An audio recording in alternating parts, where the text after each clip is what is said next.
friends. We left the jerseys at home. Not necessarily, well, everything's under my jurisdiction, but I don't necessarily check to see if we have the jerseys before we leave. So we woke up this morning, didn't have them, and we scrapped and found a way to make it happen anyways. And, I would like him to wear 99 the rest of the year. We'll see how that goes. Really interesting jersey situation for the Florida Gators, as you just heard from Coach Todd Golden. Guys had to wear jerseys that weren't their numbers, weren't their style, but it doesn't matter. They ended up getting a win over Vanderbilt, and maybe they'll be wearing these jerseys from here on out. There you see the famous 99 for... No, Aaron Judge is not out on the court. Right. Welcome to Southeast Sports Plus, hour number 2 here on this Monday. It's a championship Monday. Speaking of champions, the last team to win a basketball championship were the Florida Gators. They did not look like a basketball team that was going to win a championship early in the season. They already lost, I think, going into Christmas week. Probably already lost as many games as they had lost the entire year from before. But since SEC play started, they lost to Missouri to start the season. But they've been on a 4-game winning streak, including handing Vanderbilt, who was the highest and still is the highest-ranked SEC team, their second loss of the season. This is a Florida team that, in my opinion, they're dangerous. They have completely found themselves. They found their identity, and it looks like they're playing up to it so far.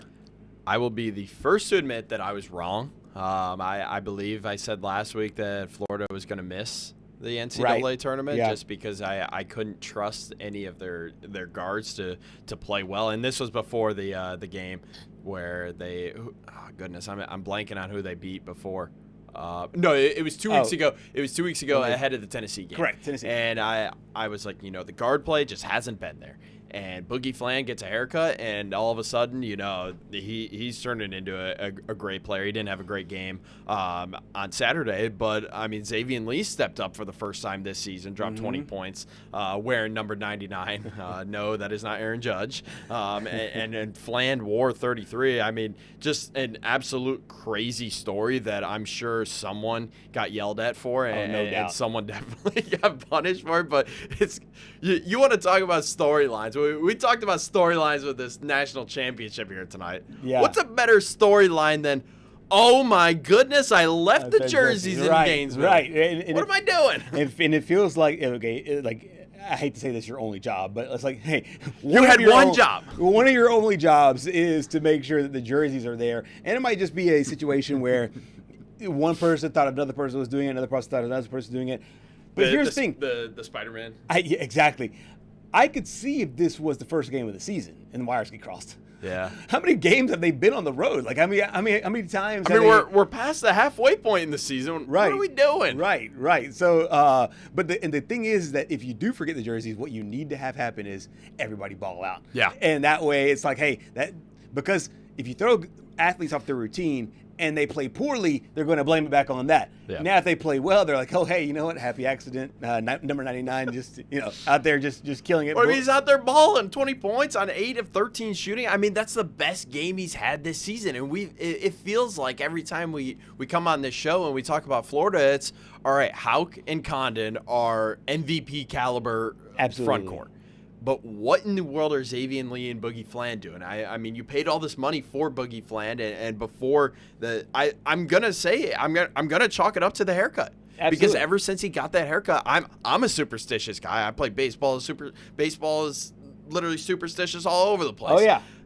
Ever since he got the haircut, it just feels like he's been a different player, he's had a different level of confidence that we just haven't seen yet this year. And I don't know if it's because, he moved to a new place. That's the hidden side of the transfer portal. Right. You gotta learn a new place. You gotta learn some new guys.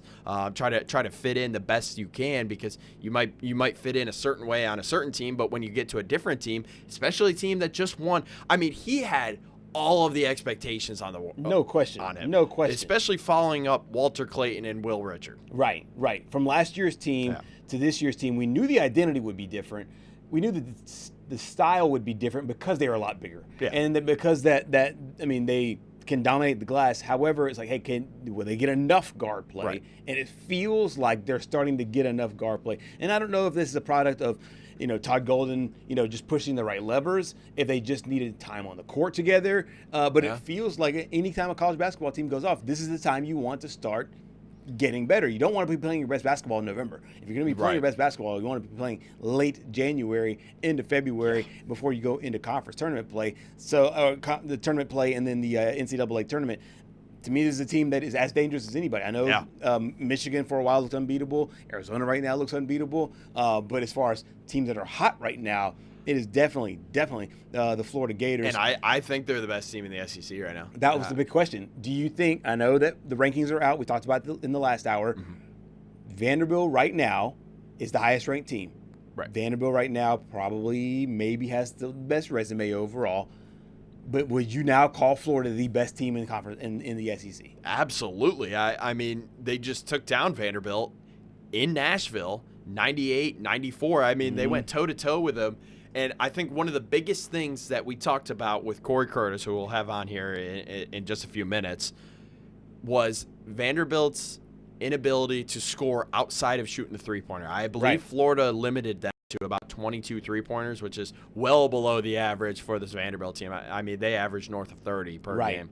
And I believe they shot 31% from beyond the arc. So, I mean, even with a game where Tyler Tanner scores 20-plus points, they still found a way to get it done. And I think that's the most impressive part about this. I don't know what Todd Golden said to his team after the Missouri loss, but whatever happened, I mean, it just goes to show you why he won the national championship last year, because he knows how to push the buttons to get the most out of his guys, especially those guards. And I mean, as I've said all year long, good guard play wins you national championships. We saw it last year. Florida had probably one of the most stacked teams in recent memory, for sure, in my opinion. I mean, there was just Auburn really gave them their best chance. Right. And I know Houston kept it close, but the infamous turnover there with about 0.8 seconds left kind of sealed it there. I think that this is a Florida team that has another chance of making another Final Four run up to Indianapolis this year. Georgia, Tennessee, Oklahoma, Vanderbilt. And that's a pretty strong resume for teams you've beat. I know Tennessee just dropped out of the rankings, but Georgia's still in. Vanderbilt is still in, the highest-ranked SEC team so far. Next up is a pair of home games. They got LSU and Auburn. But going back to that Vanderbilt game, they held the Commodores. You mentioned that from downtown, 8 of 22 from three-point range. And there you see the upcoming schedule. Some winnable games here and some resume builders for this Florida basketball team, including that Auburn game, which is a rematch of what we saw in the NCAA tournament from a season ago. 8 of 22 from downtown. The Florida defense really stepped up against the Vanderbilt Commodores, and Coach Todd Golden talked about defending that three-point line. You know, I think to Vanderbilt's credit, they beat our scout in the sense of we did run them off the line, only gave up 8 made threes. We defended them without fouling pretty well. We limited them to 22 free throws. We shot 30. But they made a lot of tough mid-range shots, you know. And I tip my cap to Okereke. You know, I thought he made some tough mid-ranges. I thought Washington had a good game around the rim. Tyler Tanner is obviously a fantastic player. You expect him to make some of those. But there was times in the second half where I thought we were playing well enough to extend, and they were continuing to make those tough mid-ranges over a contest. And, you know, so we had to say the course, continue to guard with that process. And we stepped up and got a couple stops late that we needed. You mentioned Tyler Tanner, and you mentioned him just a moment ago. 20-point game, so it's not like the stars fell off for this basketball team. We'll break this down with Corey Curtis a lot more, but is it concerning that your best player comes away with this kind of game and they're not able to pull away with the win? I mean, yeah. When he drops 20-plus points, I mean, he and Michaela Blakes ironically go to the same school and kind of have that similar game to where they are sheer point scorers. I mean, 20 points, he grabs 3 rebounds, he dishes out 5 assists, and then he went 4 for 4 at the line. But I don't know if I would say it's concerning, because this is a 4-point loss for a Vanderbilt team that, I mean, still, if you were to compare them on paper, yeah, I know Vanderbilt came into this game with a better record, and before the Texas loss, they were undefeated this year. That's a respectable loss going up against the defending national champion, who are returning 3 of their 5 starters from last year, to be able to put up a great fight, a 98-94 fight. And reminder, that was a regulation game. Right. We see so many low-scoring college games that when you get 90s nowadays, it feels like, oh, yeah, you know, that game must have went to overtime or double overtime. Right. I mean, I don't think you can sound the alarm bells just yet because you lost 2 games to, the Texas game was a little bit of a bad loss, but I mean, you went on the road. This one, you're going up against the defending national champion at home. I just don't see it as that bad. LSU gave Kentucky a scare. They did. Kentucky pulled it out at the end of last week, 75-74. Then LSU got a win over Missouri, and I know Missouri is not, the best team so far in the SEC, but still respectable. Right. Lost to South Carolina, lost to Vanderbilt. Is there a scenario where LSU can give the Gators a scare, or do you think that Florida has this pretty much intact in the midweek game? I don't really know because when we take a look at the schedule, going up against LSU, I think that's going to be a win. You host Auburn. I think that might be a win too. Yeah. You go to South Carolina. That should be a win. The home game against Alabama, that's going to be your toss-up. Depends on what three-point shooting Alabama team shows up that night. And then you go to Texas A&M, where it just seems like buckyball is just taking over the SEC here lately. So, I mean, I could see a stretch where you go 3-2 or better. And I think if they go better than 3-2, then we need to start having conversations about, can this be another back-to-back national champion Florida team?